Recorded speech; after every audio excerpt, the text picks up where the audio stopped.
What's up, everyone? Back for another beer review, and today is Wednesday, which of course means it's time for another Western New York Wednesday here on the channel. And the beer I'm reviewing today once again comes from the Grow Brewing Company, and they're headquartered in New Hartford, New York, and this is their Dormancy, the cherry brandy barrel-aged variant. So this is a barley wine style ale aged in cherry brandy barrels. It comes in at 14.3% alcohol by volume. No IBUs listed. Time of review, and this bottle is approximately 1 year old. And I want to give a huge thanks and shout out once again to Garrett from Grow for this beer. So big thanks to him. It was October of last year when I attended the 2024 Tap and Craft Festival that took place in downtown Niagara Falls, New York at the Niagara Falls Convention Center. And Garrett from Grow was there pouring their beers. He brought this, he brought the peach brandy barrel-aged variant and some other beers. And at the end of the night, he sent me home with a bottle of the peach variant and the cherry variant. And I reviewed the peach one about 6 weeks after that festival. It was delicious. Now, I had both of these at the festival. I had 2 small pours of them. I prefer the cherry over the peach. However, when I reviewed that peach variant, it was definitely better than the sample I had at the festival. But at a festival, you're drinking a lot of beer, your palate's not fresh, you might be a little bit buzzed or even hammered, so it doesn't count, right? It doesn't count. So the peach one was really delicious. However, this was my favorite between the two. However, my favorite is the one right here off camera on the behind me on the pretentious wall of bottles and cans. This is the base Dormancy, just the regular barrel-aged barley wine, and this to date is one of my favorite barley wines aged in any kind of barrel from New York State. Just absolutely fantastic. So I'm hoping this is quite good. I think it's going to be. We will see. Also, shout out to Garrett, who is the co-owner and head brewer at Grow, and his lovely wife, Alana, and the whole Grow team for 1 year at their new location, New Hartford, New York. I still haven't been out there. Listen, it's a 6-hour round trip. It's not that close. So I got to get out there at some point. I will. Haven't happened yet, but by the time you see this review, I think they did their celebration about a week and a half ago. But shout out to them. They are killing it. They opened up a new location in Old Forge, New York in the Adirondack Mountains, and they are just absolutely killing it. I have not reviewed any beer since that peach one from them, but I've had a bunch of stuff on tap. I need to do a better job of reviewing beer from them because they make fantastic beer. I got to showcase them at least every couple months. That's on this guy. Anyway, it's a slow riser out of here, but again, this has been in my darker beer fridge that I keep at 54 degrees Fahrenheit since he gave it to me. So it's more like a cellar temperature. I also have the hashtag proper glassware. We got the Grow pub glass. It's not proper glassware. Like, you're not pouring a barley wine in this huge, like, English style pub glass. However, this is the only Grow glass I have, so it's hashtag proper glassware, even if it's not. Fuck me. So we're gonna give it a pour. Oh, dude, that looks murky and gross and disgusting and just great. If I'm drinking a barley wine, I want my barley wine to look like this. We're gonna go up to the bottom of the Grow logo. You know why? Because this is a 500 milliliter bottle, so 16.9 fluid ounces. And I'm probably gonna cap the rest of that because this is a big boy. I'm not trying to drink it in one day. How does it look in the hashtag proper glassware? It looks like you need a smaller glass because it's fucking barley wine. You're not pouring the entire thing into this one unless you're an absolute animal that some people would. But it looks fantastic. If you want to see a better view of it, there's the better view of it. It has more of a, that murky, dark kind of brown doo-doo water look. Shout out to Matt over Massive Beer Reviews, or Massive Beers, not beer reviews, Massive Beers. But yeah, it has like a half a finger of this straight light brown colored head. Had some creaminess to it, but yeah, you're not seeing through with that. I'll put the light at the bottom, but I don't think you're getting any light through this beer whatsoever. Here we go. Yeah, very, very little at the bottom, right? Like, it's not going, yeah, you're not, whatever. Throw the flashlight away. So that just looks awesome in the glass. All right, let's get a nose. Smells awesome. Brown sugar, just caramelized sugar, confectionery sugar, lots of sugary kind of malt character. Yeah, brown sugar, caramel, toffee. Oh, Jesus Christ. The barrels here, it's giving me this slight, like, tart cherry kind of vibe to it, but also there's brandy there. Oh, Jesus. Dude. The base of this beer, this one right here, it's fucking phenomenal. So them taking the base and putting it in a cherry brandy barrel age, or a cherry brandy barrel as opposed to just like a regular bourbon barrel, yeah, it's awesome. Oh, that's disgusting. There's chunks on the side. So I had this on the side. Is that going to? Yes, you can see that. Look at the shit. Look at the shit. Look at the sediment right there. Oh my God, that's disgusting. I love it. But yeah, this was on its side, by the way, in my darker beer fridge. So pretty nasty, but awesome at the same time. It's boozy. It's 14.3%. You're going to expect the booziness from this one for sure. But I just love the sweet caramelized sugar that's coming off in the nose, like the perceived sweetness. There's some vanilla from the barrel. There's an oak presence, but that tart cherry is really nice. It's like, I don't know what kind of cherries they use in cherry brandy, but it's coming off more of like a tart cherry as opposed to like a super sweet cherry. Dude, this smells fucking gnarly in the best way possible. I want to get into it. So cheers, everybody. And thanks again to Garrett. Like I said, congratulations to them. They have their new Hartford tap rooms a year old, and I'll get out there at some point, but they are expanding quite well, and they still distribute here to the Western New York area, more specifically Buffalo, New York, which I love. Need to pick up more to review from them. Cheers, everybody.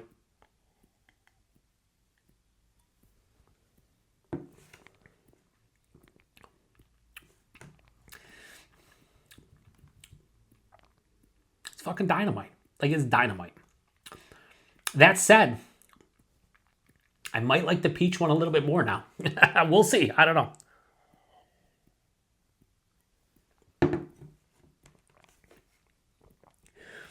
Body on this, I don't know if it's an aging thing. I don't remember what I said about the other two. It's a little bit thinner than I recall this beer being. This is like lower side to medium full, where I want to say the other ones were more in that kind of just straight on full range. So this might be a little bit thin. Could be from the aging. Could be just the variant itself. So it's a little bit thinner for the body, which I don't mind. Like, I don't need this to be super thick and over the top. So it's fine. But I'm just pointing it out because I'm doing a review, obviously. The mouthfeel is fantastic. Has a mild to moderate carbonation, more approaching moderate, but still smooth and creamy on the palate. I like the mouthfeel more than the body, but they're both really, really delicious and really well done, in all honesty. But you got to nitpick when you review beer like this. The taste, it's pretty much everything I got in the base Dormancy with this slight kick of like tart cherry and a little bit more like a brandy vibe as opposed to a bourbon vibe. And I do think the base, you can't fuck with the base, okay? The base is, I shouldn't even say the base, because I don't know what the base regular barley wine is. I'm talking about the base barrel-aged version, which is that beer over here for like the fourth time. I don't know if there's going to be a variant that touches that, because that got the rare perfect 5 out of 5 for me. So every single variant that I'm probably going to have going forward is going to be a little bit worse than that one. What are we talking about? 4.8, 4.7, 4.5, 4.3, whatever. But I do think this being in cherry brandy, it's a little, I think that slight tartness from the cherries is slightly disjointed. It makes the beer slightly disjointed because it kind of like separates itself from the rest of the beer. Anyway, we'll go proper taste and then review here. I don't know, I'm just spitballing as this would be like fucking like a 30-minute review, whatever. So up front, tons, and I mean tons. Brown sugar, caramel, toffee.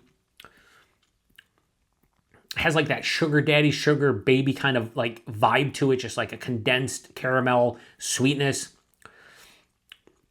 There's a nice omnipresent vanilla character, probably from the barrel, from the base beer, combination of both. There's a nice like brown bread kind of vibe as well. I don't know if I mentioned that in the other reviews, but definitely a brown bread kind of vibe.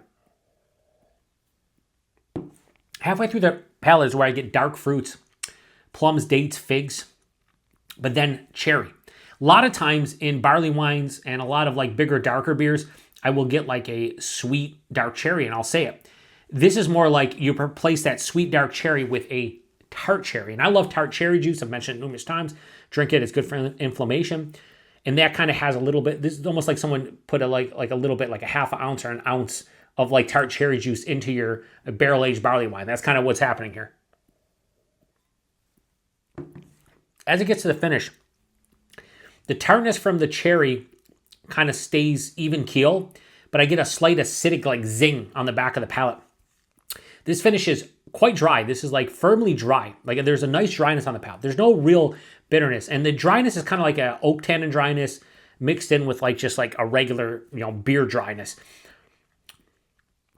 The oak's there, the vanilla's there, brandy is there. There's a spirit. I don't know if I'd necessarily say it was brandy, but it does have like a kind of just like a spirit vibe to it. Like you can taste like an alcohol kick.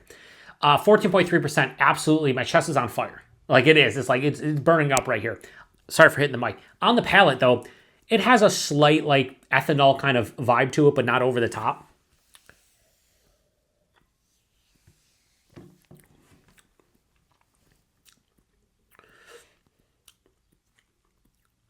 This is delicious, okay? Don't get me wrong. Let me look up the peach one. I want to see what I gave that.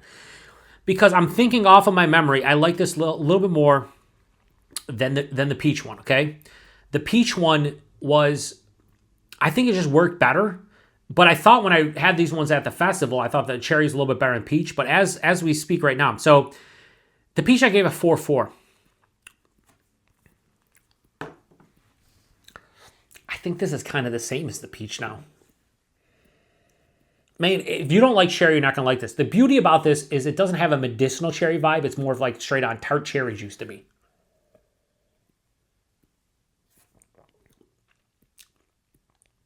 All right, one more sip. I'm between a 4.35 or a 4.4, and I don't know. One more sip, and then I'm going to lock it in.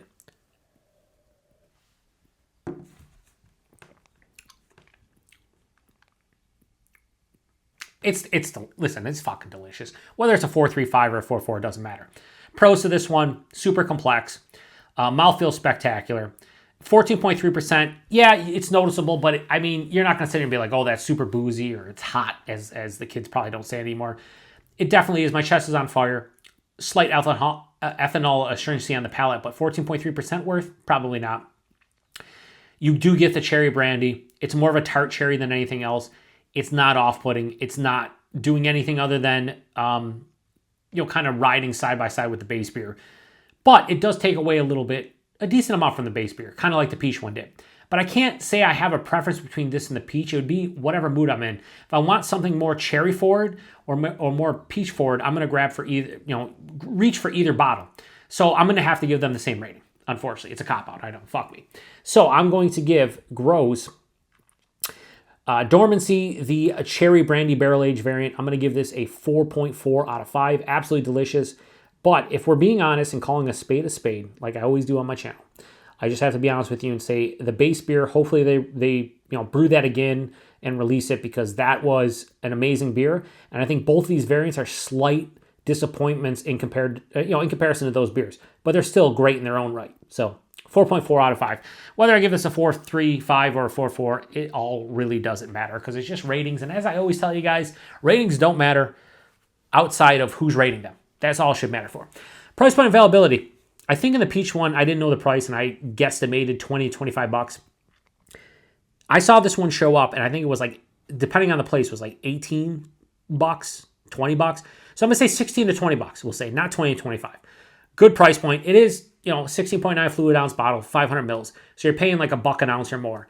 But it's 14.3%. It's a quality beer. Like, yeah, I have no issues with that. And availability, you can't find this one anymore. And if you can, it's going to be at a bottle shop in western to upstate New York, central New York, where, you just might find it randomly in a bottle shop at the back somewhere. But I don't think they're re-releasing this one. I hope, and Garrett, you can correct me if I'm wrong. You probably won't watch this. Maybe you'll comment on the Instagram post. But I'm hoping that they continue to make the base Dormancy and they kick out different variants of it every year for their anniversary. I would love to see all kind. Give me a cognac barrel-aged version of Dormancy. Give me a rum barrel-aged version. Like different versions of it. You want to throw adjuncts in there, feel free to do so. I think it would be a lot of fun, because the regular bourbon barrel-aged Dormancy was something to behold. It was a special beer. And I don't think these two variants were as good, but I could see a variant being close, if not just as good. So anyway, that does it for another Western New York Wednesday. Like I said, I'm going to review more Grow stuff going forward. I'm going to try to review a beer from them at least every quarter. So at least 4 times a year, I'm going to try to review something from Grow. They make great beer, and I want to support New York State breweries. And it's awesome to see them killing it, but I do need to review more stuff from them. They make great beer. And they make, all kinds of different beers, not just barrel-aged barley wines, not just hazy IPAs. They do a great job. So, yeah, anyway, shout out to Grow. Like I said, awesome that they celebrated their 1-year anniversary.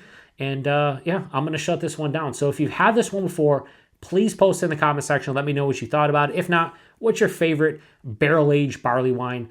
Like I said, this series from Grow is some of my favorite from New York State. My favorite barrel-aged barley wine of all time, still to this day, is probably Sukaba from Firestone Walker, because it's a beer that I can get occasionally at the very least. Beer I've had numerous times, never fails.